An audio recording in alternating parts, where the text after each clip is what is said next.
So, John chapter 9, verses 38 to 45, and we're actually not going to get to 45 for some reason, because I got to get on my horse because I got way too many things to do. So I got a lot of good questions after I did my sermon on the Gerasene demoniac. When Jesus goes across the sea, met with the guy who's got the 2,000 demons, and the question I was getting was, what is the relationship between mental illness, like schizophrenia, things like that, and demon possession? Because you go to the Bible, and they're never talking about schizophrenia, they're talking about demon possession, all this, and so what is that relationship like? How should we think about it? Now, this sermon is not going to give you probably as clear and as many answers as you like, but I think it's going to give a model to start to think about these things in a more biblical fashion. All right. Here.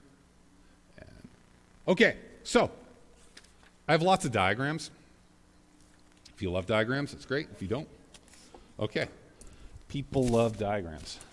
I have a pen here because I feel like I'm still should be making notes. So this is how most of us usually see the world, at least as Christians.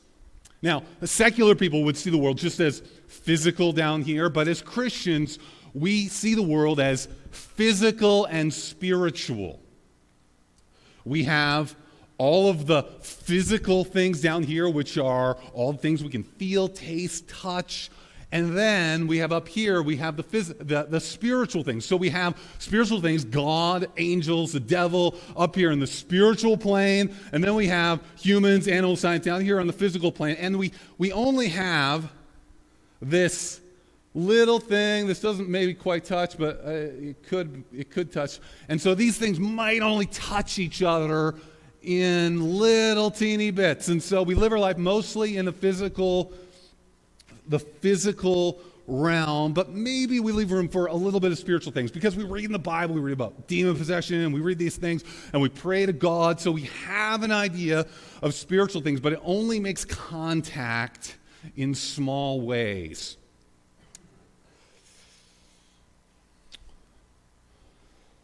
Most of us, and I will put myself here, sort of live our lives a little more like this, where the physical realm takes up a big space, and then kind of separate because it doesn't really touch, maybe theoretically it does, but practically, that the spiritual kind of floats up here. And so I get sick, and so last week, it's a weird thing to talk about, but anyways, last week I got a skin infection. I know, it's weird. Nobody wants to talk about skin infection. At least, it's not COVID, but I got a skin infection, and it wasn't going away, and so I was going to go to the doctor. So I called the doctor, but you can't actually go see the doctor, so they did a phone appointment, which was weird. So I was sending pictures of my chest I've never sent pictures of myself over the phone before, but it felt really weird. And anyways, I sent pictures, and they were like, "Oh, we think you have bed bugs." We don't have bed bugs. But anyways, she gave a prescription for antibiotics. I go, and after some dealing, I go to the pharmacy, I get my antibiotics, I take my antibiotics, 2 days better, boom, I'm good. And I was like, ooh. So I had a physical problem, I dealt with it in a physical way, my life seems all good. I didn't even send it out on the prayer chain, although I think we did pray about it as a family, because we were on vacation when I first noticed it, and I didn't really want to go. Now, this is the worldview of scientific rationalism that says that all or most of our problems are physical in nature, and in order to solve them, we need to deal with them rationally. Now, this is not all bad. And as I present these kind of different ways of looking at things, this isn't all bad, because God is a God of order and not chaos. He's made the world to make sense so we can measure things and we can think about things rationally. We can have medicine. That's all good, but I think there's something lacking. So other people see the world a little more like this. And this is a worldview that sees the spiritual things as primary and the physical is only secondary. Now, if you have a worldview like this, you would say if you got a skin infection, instead of going to the doctor, you would say, well, I got the skin infection because there's something wrong spiritually. Maybe I've offended God in a certain way. Maybe I haven't prayed enough. And so if I have the skin infection, what I have to do is either I need to go to a priest, or I need to go to a healer and get healed spiritually. I need to offer up a certain amount of offer an offering or money or sacrifice to appease the gods. This is the primary worldview of ancient people. Call them pagan people. I like to call it spiritualism. Is that most of our problems are really spiritual in nature, and there's only physical manifestations of them. So my crops fail, I need to offer a sacrifice. If they're really failing, maybe I need to even offer a child sacrifice, because that's got to be better than the other sacrifice. And if I want to get good crops, I need to go to the fertility cult and do the fertility cult thing. And if I'm going to war, I need to kill a chicken. I need to look at its guts, and I don't know how they look at the guts, but they look at the guts and see which way they're going, make sure they're going all right. This is a worldview that even in some Christian circles can be kind of primary, and you hear certain people talk about the world is just mostly a spiritual issue, and it feels a little bit, there's something off about it because it's not dealing with the reality that God made the physical world. Now, since Sigmund Freud, this is not the only way to look at things. There's also kind of this psychological worldview. And we see this in different ways, and we see different responses to it. And this posits that the biggest problem in our lives is not spiritual, is not physical, but it's actually mental. It's about how we think about these things. And so if I'm sick, I don't go to a doctor or I don't go to a priest. What I do is I look in the mirror and says, I am well, I am well, I am well, I am well. And we say that enough, and it's going to happen. This is I wasn't going to say positism. I can't say the word. Positism. Yeah. And this is a worldview that bleeds into certain Christian sectors as well. I think all of these worldviews are not a biblical way to see illness and people, and I'm going to show you why. And the first reason is that this chart, this way of thinking, is flawed. And it's flawed in a very significant way, in that making the physical spiritual duality, we just put the devil and God in the same sphere, and that's a serious problem, because God and the devil are both spiritual beings, but they are not the same thing. They're not opposites of each other. They are different than each other, but they're not opposites. God is alone, transcendent, and above all of these things. In fact, we have way more in common with the devil than the devil has with God, because we are created beings while God is God. In fact, this is, the limits of drawing pictures representing God. This should be infinite. It should just go forever, but it's hard to make a picture that's infinite. Work on it. God is the King of Kings. He is the Lord of Lords, who alone, himself only, has immortality, who dwells in unapproachable light, whom no one has ever seen or can see. To him be eternal dominion and honor and authority. 1 Timothy 6:15. God is so far above all of these other spiritual beings. He has an entirely different creation and order. And so we think about spiritual things. It's not like there's just like spiritual things up here. There is God over everything. Then there are humans, the devil, and all of the other created things way, way far below. But again, I can't show them like infinitely below because, again, infinity hard to draw.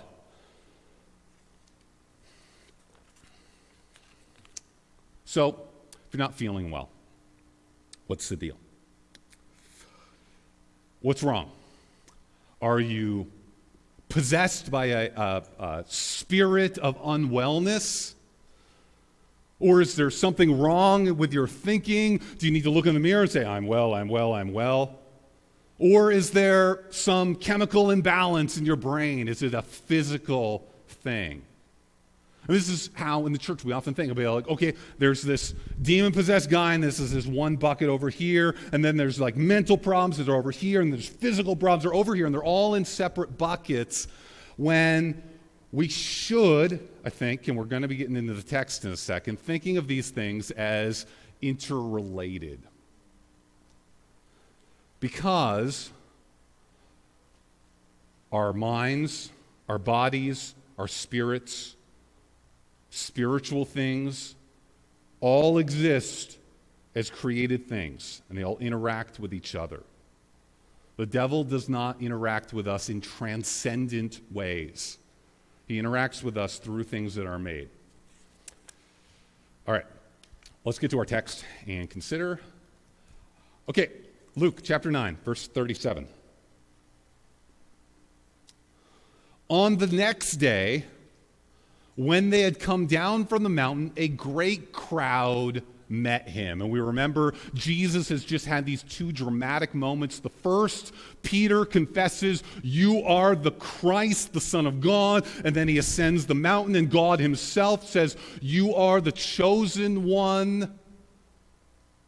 And he tells them to listen to him in a moment, kind of like Moses on the mountain. And now, just like Moses comes down from the mountain and is immediately confronted with a problem, Jesus comes down from the mountain and is confronted with a problem as well. For behold, a man from the crowd cried out, "Teacher, I beg you to look at my son, for he is my only child." Again here, in the Gospel of Luke, we're met with a only son. And again, Jesus has compassion on him. Now, Jesus is going to explain the problem. "And behold, a spirit seizes him, and he suddenly cries out, and it convulses him so that he foams at the mouth and shatters him and will hardly leave him. And I begged your disciples to cast it out, but they could not." We're not going to deal a lot with the disciples' failure to cast it out. In Matthew and Mark's gospel, they have a longer telling of this story in which Jesus will say this kind can only come out with prayer. But Luke doesn't focus on that, so we're not going to talk about that a lot. This is almost certainly a younger child. I'm thinking this child's probably 4 or 5. And there's 2 points here. One, because it's a child, we should not be thinking of, and we have this conception in Christian circles that bad people get possessed by demons, or I don't like to use that word, or get oppressed by demons. And in the Bible, that's almost never the case. In the Bible, we find people like this child who the text is not going to point to as doing anything wrong, and probably too young to have really done anything wrong. Like, he was born with original sin just like the rest of us. But just like the man who was born blind in John 9, The disciples asked, who sinned, this man or his parents? And Jesus is going to say that the glory of God might be shown in him. Just like that, this boy is not like this for any particular thing he did or his father did, but it is just the effects of living in a sinful world that God is going to use for his ultimate good and his ultimate glory. In this way, when we think of demonic oppression or demonic torment, it's not all that different from physical illness. Now, you can be suffering from demonic torment for sin, and it happens a couple of times in the Bible. In the whole Old Testament, there's only like 5 or 6 stories that talk about demon possession in the whole Old Testament, which is kind of weird, because they're in a culture where everybody's worshiping demons, basically.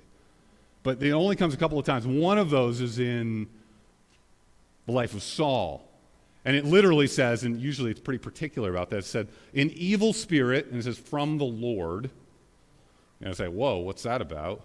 An evil spirit from the Lord, which is an evil spirit working on its own, doing its own things, that God is ultimately sovereign over, has been given to him as punishment, and it's really for punishment for his disobedience. And so you can see in that case, evil spirit is a result of disobedience. The same way, physical illness, sometimes, you've got a bad liver. Well, no surprise, you've been drinking your whole life, that's what happens. But some people get bad livers just because random. It's not a particularly moral thing.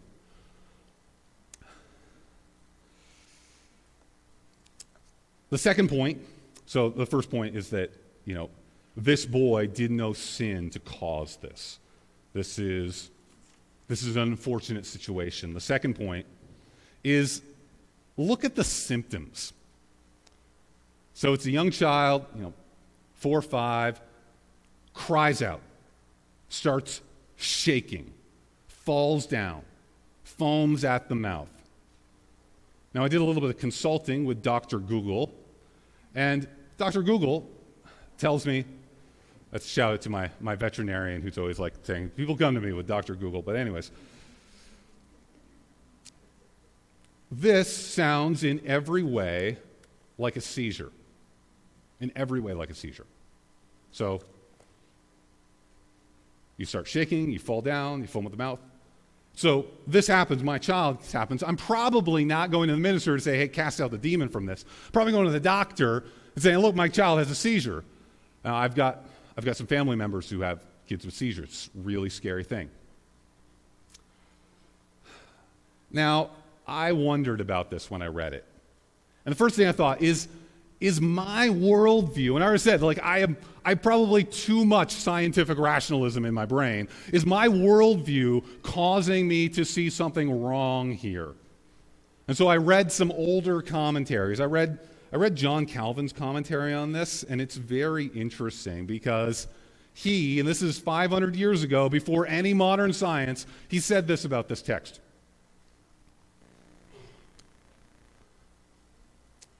As the weakness of his brain and nerves made him liable to epilepsy, which back in the day they thought was caused by the moon, which isn't right, but anyways, taken by the moon is what epilepsy means.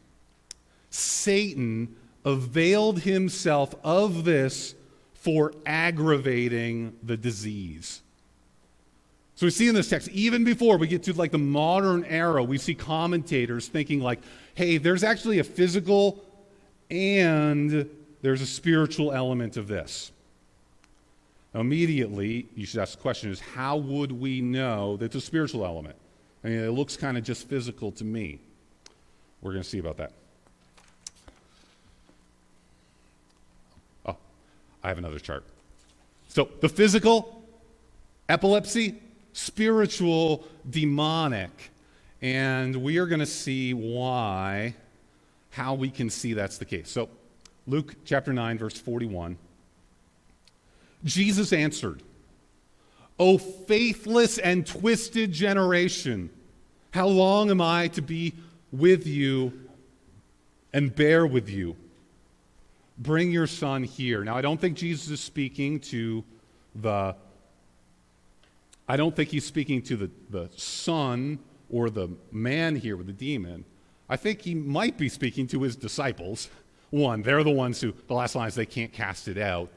Or he's speaking more generally to the lack of faith that is in the people, which is kind of what I think. But anyways, verse 42, while he was coming, so the boy's coming forward, the demon threw him to the ground and convulsed him.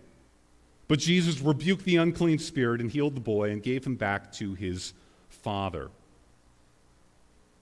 So what makes it obvious that there's a spiritual element to this disease is that when the boy gets close to Jesus, it like falls down and it starts happening. And maybe these parents, they've seen a pattern. Every time we're getting ready for synagogue on Saturday, we're just going out to synagogue. Also, that's when the seizure happens, right when we're getting there. We miss synagogue every time. Sometimes wonder about getting ready for church on Sunday morning. When it's like, that's what I'm saying. All the things happen right at that moment.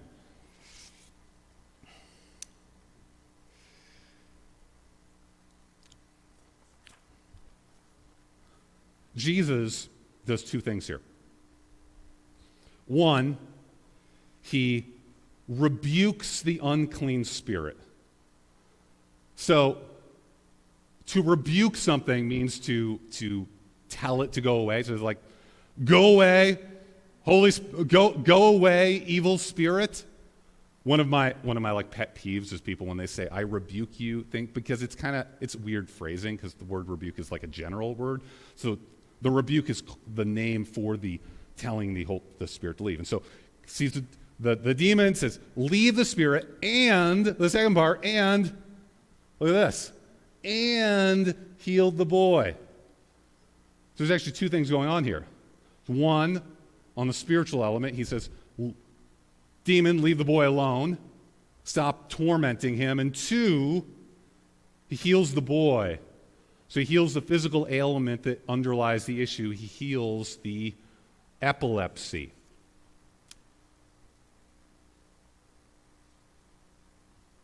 There's a question here, and I'm not going to answer it totally, but I'm going to answer it a little bit because it's something I'm just wondering about, is that if in this case the demon was exploiting a physical ailment, if you were to fix the physical ailment, fix the epilepsy, it would also fix the spiritual issue. Now, I'm not sure that's totally right, but I think it would fix the particular manifestation. Like it wouldn't be, falling down with epilepsy. Maybe it would be some other acting up when they went to church on Sunday morning. Let's get back to this slide. So we have God, we have humans, and the devil.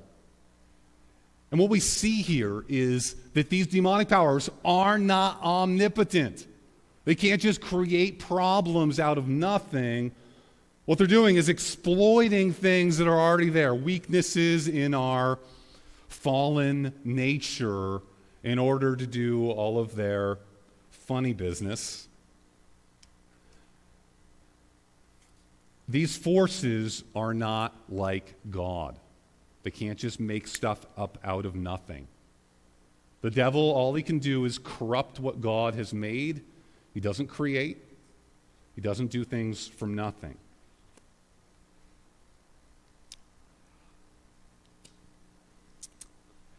Now, this raises a bunch of questions. So, somebody has a mental problem that is being exploited by demonic forces. You give them a drug, then that's not kind of being exploited in the same way.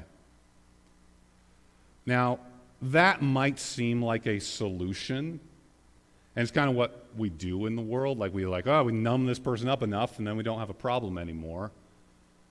But that's only a solution if you think that getting along in the world is the point of life.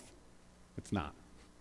They can just make you numb to the world and just go on happy for 60 years and go to hell. That's pretty much a win for the devil. The point of all of these things is that when Jesus looks at this, The biggest problem of the boy isn't the demon, it's not the epilepsy. Biggest problem is a broken relationship with the Father.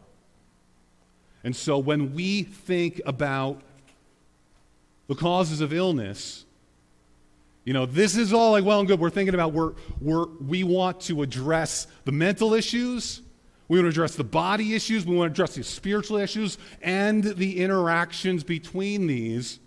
But more than all of this, we need to look at people's relationship with Jesus Christ, because that is the ultimate solution.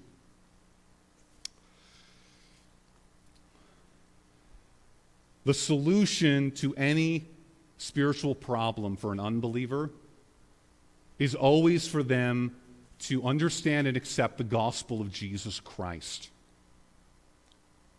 The gospel of Jesus Christ is the only thing that can set them free, not just from the devil, but from the punishment of God. Because we got back to the thing where God was the ultimate thing. While the devil is a problem for many people, God is the problem. If you are not in right relationship with God, you are going to go to hell. If you go to hell living a fairly happy life, it's bad. If you go to hell living a miserable life, that's bad too. But this is the problem. And so we need to stop believing that the devil is ultimate. He's a created being having to, exploit these problems of our nature. We need to stop using the devil's theology of the devil. The devil wants us to think that he's an opposite of God. No, he's just a creature, a bad one. And we need to turn to God for everything, because a right relationship with him is the only way to be saved. Amen.